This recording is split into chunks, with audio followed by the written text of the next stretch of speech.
Good morning, guys. You know, all these WikiLeaks hacked emails that are coming out, they are proving everything like what most of us have been knowing for years and years.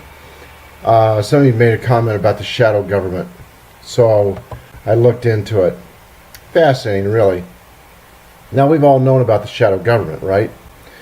And here is Soros telling Hillary Clinton in an email what he expects done, how he expects it done, who he expects to be put in charge over in Albania, I believe it is, and it all gets done just as he wanted. And you know, it's now keep in mind though, Soros is not by himself. A lot of people think he is, but he's not. For example, Hillary, as she stated, she goes, the nice thing about having your office, my office, so close to the Council on Foreign Relations is that I don't have to go very far to find out what I need to do. I just go right on over there and they're just going to tell me. In other words, Soros is within the CFR, the Council on Foreign Relations. He is within the Bilderbergs, the Bohemian Grove Club. They're all together. These are not, they're separate, but they're not separate groups. They're all tied together. And there's well over 100 groups that are all tied together of extremely wealthy and powerful people. As it says here, new discovery from WikiLeaks DNC email cache exposes George Soros issuing orders to Hillary Clinton while she was Secretary of State, and a follow-up investigation reveals that Clinton carried out his instructions to the letter.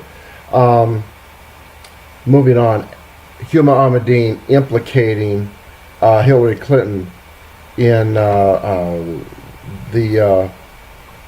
Clinton Foundation trade-off with Morocco and $12 billion commitment. As she tells John Podesta in an email, she goes, Hillary created this mess. She knows it. And, you know, it's just, it just goes on and on. It just doesn't stop. So, anyway, I will put, of course, the shadow government WikiLeaks email into the description box for you, and then you can read up on it. Germans leaving Germany. You know something, 1.5 million in the last 10 years have left. The crime and everything is just horrendous. There's more leaving even this year. It's a brain drain, is what they're calling it. People have had it over there. They, you know, as the people are saying, they go, you know, we're the largest minority without anyone helping us. And, you know, Merkel doesn't want them around. Well, she does. She wants their tax money, but they're taking, they're taking everything with them. They're taking their family, their money, everything, and they're getting the hell out of Germany. And I don't blame them.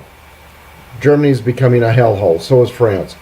And so as a result, you have millions and millions of well-educated, high-earning people leaving these countries, and it's going to leave them into just a shithole, is what it's becoming.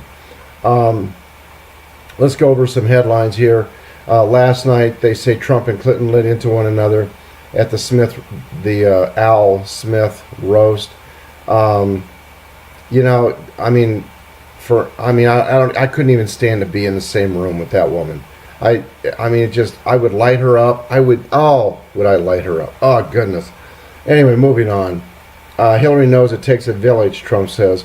She took a lot of them in Haiti.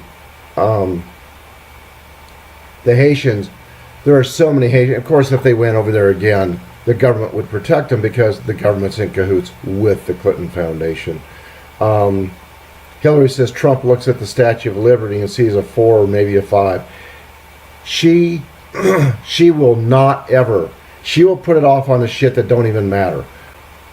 The issues are her. They've always been the weakest point for all these politicians, not just for her, but for any of these politicians to speak about the issues and what they've done. They can't do it because they haven't done anything. They've just killed us. What else here? Obama, you're more likely to be struck by lightning than witness voter fraud. Notice his words, to witness voter fraud. Number one, because they do voter fraud, they do it by sleight of hand is what they try to do, so that nobody sees it. But we know it's there. Sessions, he says Obama keeps 182,000 convicted foreign criminals in the U.S. You know something? I put their ass in prison. We got a lot more than that in the U.S. And I tell you what, they would not like my prisons. Loretta Lynch, DOJ has made a priority to root out, prosecute, and prevent corruption. You're a liar. These people just lie and deny. That's all they know how to do. And some people are dumb enough to suck it up. You know something? Most of the people are not doing it anymore. In a WikiLeaks email, Podesta's daughter received his 75,000 shares of Putin-linked company. Gee, I'm not shocked at all, to say the least. And then people want to know, in this letter that's gone viral, this nice letter to from Bush Sr. to Bill Clinton. They're like, why would he write him such a nice letter?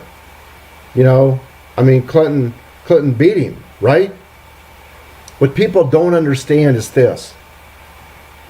Bush Sr. and Bill Clinton became good friends when Clinton was governor of Arkansas and Bush Sr. was head of the CIA. They were running drugs together out of Mena, Arkansas. They were never enemies. It was all set up for Clinton to come in and become president. That's why they were friends. They had business dealings. They had drug dealings together. Look it up. For those of you who are new and you don't believe me, look it up. Type in Bush Sr., Bill Clinton, doing drugs or selling drugs, Mena, Arkansas. Just look it up and you're going to go, and now I'm warning you, they have deleted a lot of the articles. So, and it's probably going to depend upon which search engine that you use. There used to be tons in there. They've done their best to get rid of those articles. As people always say, you know, oh, well, you can put anything on the internet. Yeah, including the truth. Okay? And as I think most people are beginning to find out, you want the truth, it's here on the internet. Because you're not going to find it on the TV. Don't be waiting for people in the news media, the TV news media, to explain why Bush Sr. wrote such a nice letter to Bill Clinton. Don't stop waiting for them to explain to you why they were such friends later on. Because they'll never tell you the truth. Not even close. Anyway, guys, I got to head up to Junction today. I won't be back until later on tonight. So I got a doctor's appointment up there. My once a year eye exam. Anyway, God bless you all. Have a great day, and I will talk with you later. Thank you, guys.